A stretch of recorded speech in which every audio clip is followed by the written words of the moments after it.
Dans cette partie de leçon, on va regarder ici les algorithmes. Algorithmes pour les suites numériques, on en trouve de deux types.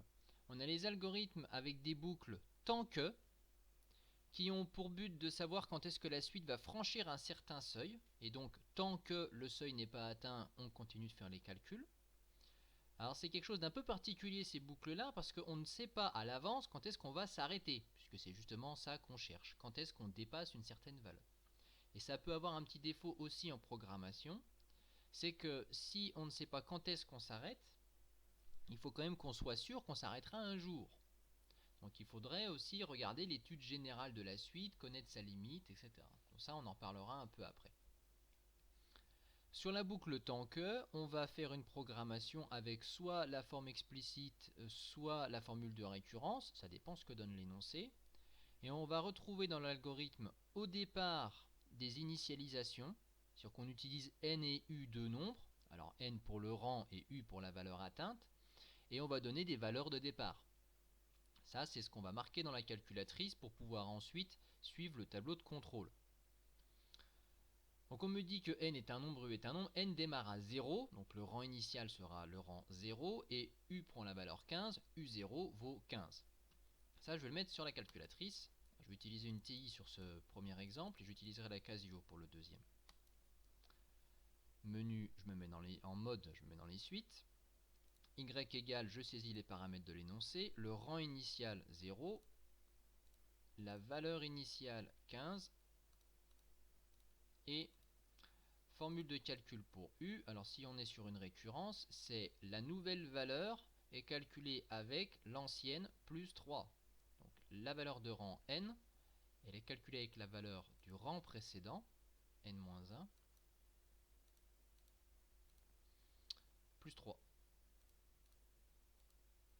On vérifie dans réglage de table qu'on a bien la table qui démarre à 0 avec un pas de 1 pour calculer le rang 0, puis le rang 1, 2, 3, etc. de 1 en 1.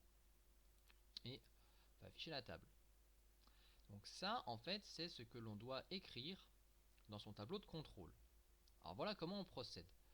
L'initialisation a été faite, la formule de calcul a été rentrée dans la calculatrice pour que les calculs s'effectuent plus rapidement. Maintenant, on va répéter cette boucle-là, tout ce qui est dans le temps que, jusqu'à ce que la condition écrite ici devienne fausse. Donc tant que u est plus petit que 65, on continue. Au départ, n valait 0. Et n prend maintenant la valeur n plus 1. Donc ça prend la valeur 0 plus 1, nouvelle valeur de n, 1. Et u prend la valeur u plus 3. Donc la nouvelle valeur de u, c'est 15 plus 3, 18. Ça correspond à la première ligne de calcul de ma calculatrice. Et 18, donc là on a fini les instructions, 18 est bien plus petit que 65, on recommence. N prend la valeur n plus 1, alors 1 plus 1, ça fait 2. Et u prend la valeur u plus 3, donc 18 plus 3, u vaut maintenant 21. Ce que m'a aussi indiqué la calculatrice. On a terminé la boucle et u est toujours plus petit que 65, alors on recommence. N prend la valeur n plus 1, 2 plus 1, n prend maintenant la valeur 3, et u prend la valeur u plus 3, donc 21 plus 3, la nouvelle valeur de u, c'est 24, etc. etc. Bon, là, on ne va pas écrire toutes les réponses, parce que ça peut être un peu long. On va suivre ça avec la calculatrice. Objectif, c'est on continue de descendre tant que u est plus petit que 65. Alors on continue. 36, 39, etc. Et on continue. Et là, on s'arrête. Donc c'est important de savoir exactement où on s'arrête, parce qu'après, on va me demander d'afficher n. Alors, il va falloir savoir est-ce que n c'est 16 ou est-ce que n c'est 17. Alors, imaginons qu'on est poursuivi jusqu'au rang 16.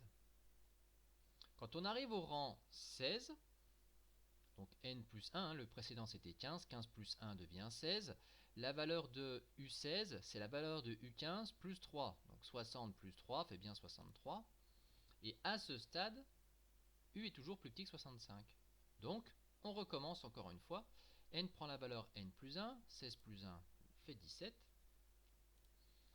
Et U prend la valeur U plus 3, 63 plus 3 fait 66, comme me l'a indiqué ma calculatrice. Et maintenant c'est fini, parce que 66 n'est pas plus petit que 65, donc cette boucle-là ne recommence pas. Et on me demande maintenant, une fois que le temps que est fini, d'afficher n. Donc la réponse finale sera n égale 17.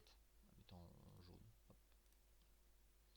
Sur mon écran, si je lançais cet algorithme, je n'aurais donc qu'une seule information qui s'afficherait, c'est n égale 17. Ce qui signifie qu'en calculant tous les termes successifs de la suite, on a franchi le seuil de 65 à partir de n égale 17. On a franchi le seuil à partir de n égale 17. Donc ça, c'est le cas où on ne savait pas à l'avance. Alors ce qui me demanderait éventuellement sur une Casio de continuer les tableaux. Si je fais aller mon tableau de 0 à 10, si j'ai pas suffisamment de valeur, je recommence un tableau de 10 à 20, etc. etc. Et puis sur une TI, c'est faire défiler jusqu'à ce qu'on trouve la réponse. Sur le deuxième type d'algorithme, c'est un petit peu plus simple parce que sur le deuxième type d'algorithme, on me dit quand est-ce qu'on va s'arrêter. Ici, on va me dire, saisissez un nombre n, puis après on va prendre un i, c'est un compteur, qui va aller de 1 à n, et on va faire tout le temps la même opération.